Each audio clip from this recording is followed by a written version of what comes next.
One of our most favorite dinner time sides in the last couple of years has been sauerkraut. Not only is it tasty, it is really great for your gut health and very good for you. It stays for a long time in your refrigerator, up to a couple of months, and so it's one of those things that we've just added to our diet and really is a must-have. I eat it with almost every supper or dinner time meal, just to have something kind of crunchy and delicious with dinner. So today I'm going to show you how to make sauerkraut. It is so easy and I highly recommend you try it out. All you need is cabbage. And I got these at the grocery store today. Yeah, I bought produce, but it's from Ontario, so that's all right. And so I have, I would say this is like small to medium, and then I have 4 small cabbages. That's all they had. They just had little ones. And then you need non-iodized salt of some kind. So you can use sea salt. I'm using gray salt.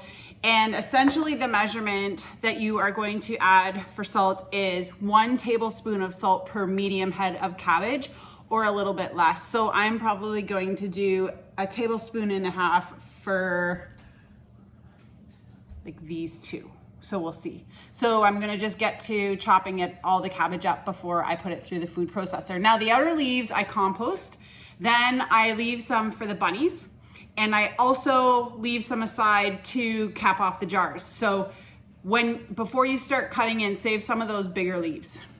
You can cut your cabbage by hand. It's super simple. You just thinly slice it or slice it to the consistency that you want. But I use a food processor just because I make such a large batch.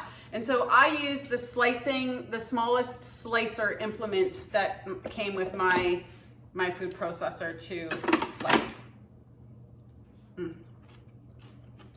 Oh, that's sweet.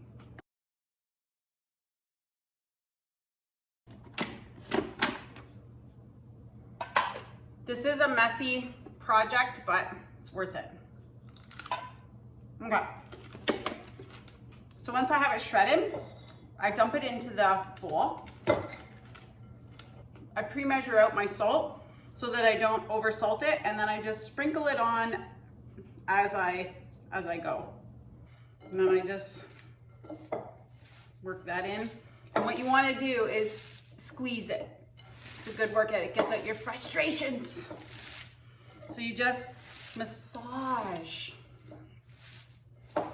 cabbage.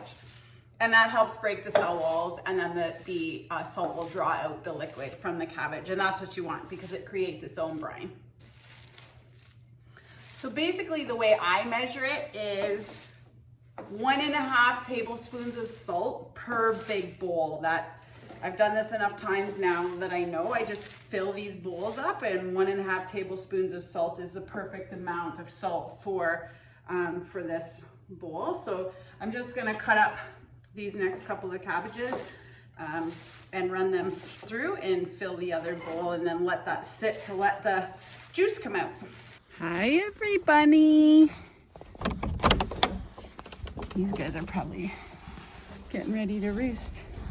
Hello. Hi ladies and gentlemen. Hello Green. Hi buddy. Hi Cinder. Ooh.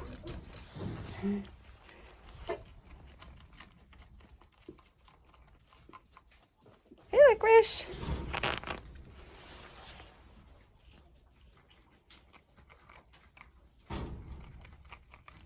Do you like that, Cinderbender? What are you guys saying? What's up? Red and green. You handsome devils. Now for the jar packing. I have my Mason Tops kind of packing tool, I guess it's called, but you can just use a wooden spoon or any kind of implement. I use wide mouth jars when I do this just because I can fit my hand inside. If I need to push the stuff down, I can with my hand, but this tool works really well. I also have my Mason Tops, which are like they're like baby bottle nipples with a little hole at the tip.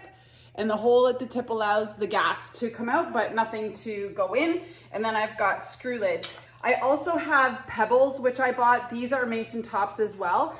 If you are going to buy these, I would highly recommend getting ones that have the little handle. I broke a jar because I bought ones, my first set, they didn't have a handle and they got stuck. So I don't know what the deal was there, but anyways, I really like these.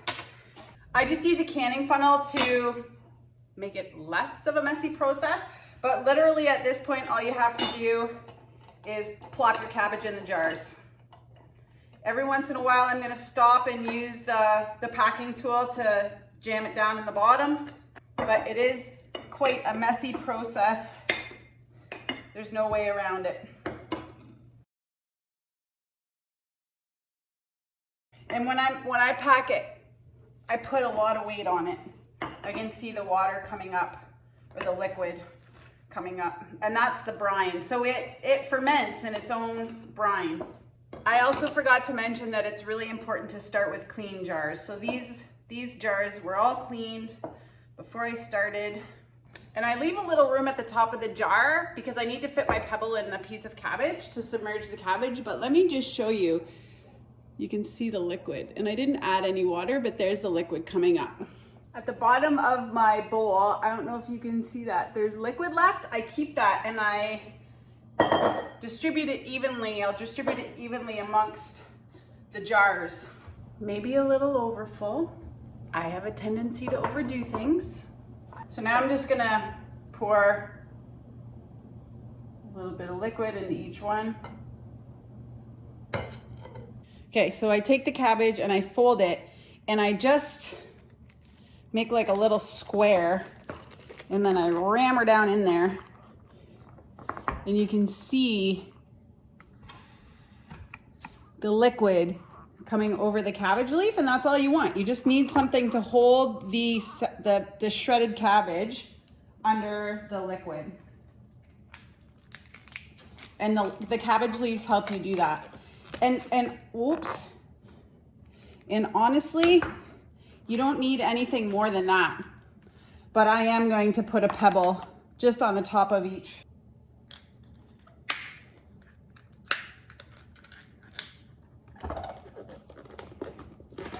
And I just shove that down in there, just like that. And then I put the pebble on top, and then I put the mason top, the nipple top on, and that can be screwed down tight, but if you don't have this, you need to put a lid on so that bacteria and stuff can't get in there, but that gas exchange can get out. So if you don't have one of these lids, you could use a coffee filter, which is very commonly used, or a doubled piece of cheesecloth and screw the lid down. Or you could just use a solid lid like this and just leave it half screwed on, just enough so the gas can get out. So there's lots of options for this step. The next thing I'm going to do is to put them in the spot where they are going to ferment for the next couple of days. This is really important. So you want to make sure that there's something underneath them that can catch the overflow, because they are going to, some of that liquid is going to come out. As that salt continues to work, it's going to produce more liquid. So make sure that you put something under your jars as they begin to ferment. Sauerkraut update. You can see that the lacto fermentation is starting because liquid is starting to come out of the mason tops, the little holes in the mason tops. I don't see a lot of activity yet in the jars, but in this jar here, you can see the bubbles forming. That is the fermentation process.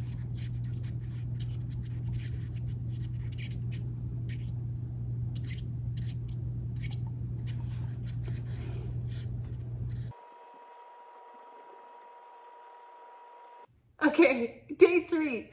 This is the best ferment I've ever had. This is amazing.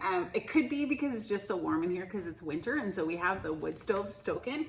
But I'm looking at the color, and it's the color that I normally go for. It's still actively fermenting, but I'm just gonna give it a taste because if it's ready, I'm gonna throw it in the fridge. So when you go to open the container, there's a couple of things. And after you decide that it's finished, first, you always want to use a utensil that's clean. So you never want to grab some eat and then put in there again, because you're introducing bad bacteria from your mouth into the ferment. So just be aware of that. You always want to have an uncontaminated ferment until it's gone. So I'm going to take the lid off. Now this is going to be messy because the liquid is going to come out of here.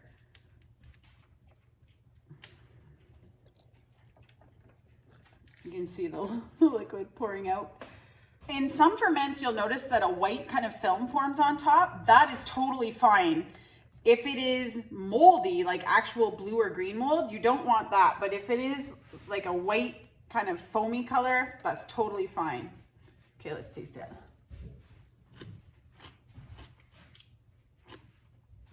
Almost there, not 100% ready. It's very tangy.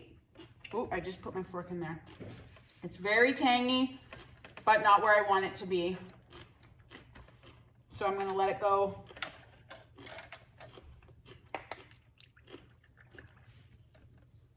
One more day.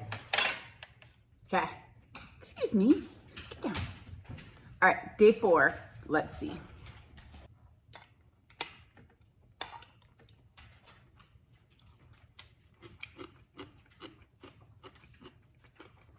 Done. Okay, so now what I do is I just leave this all in and I put it in the fridge. Take off the mason tops, wipe the jars down, and I put on these ball lids and put them in the refrigerator until we're ready to eat them. And the cold slows down the bacteria, so it stops fermenting pretty much.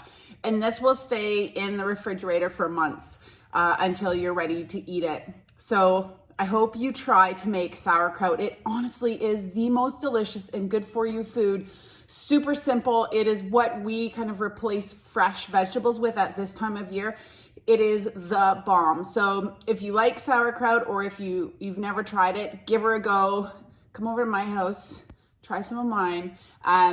Thanks for watching, and we'll see you next time.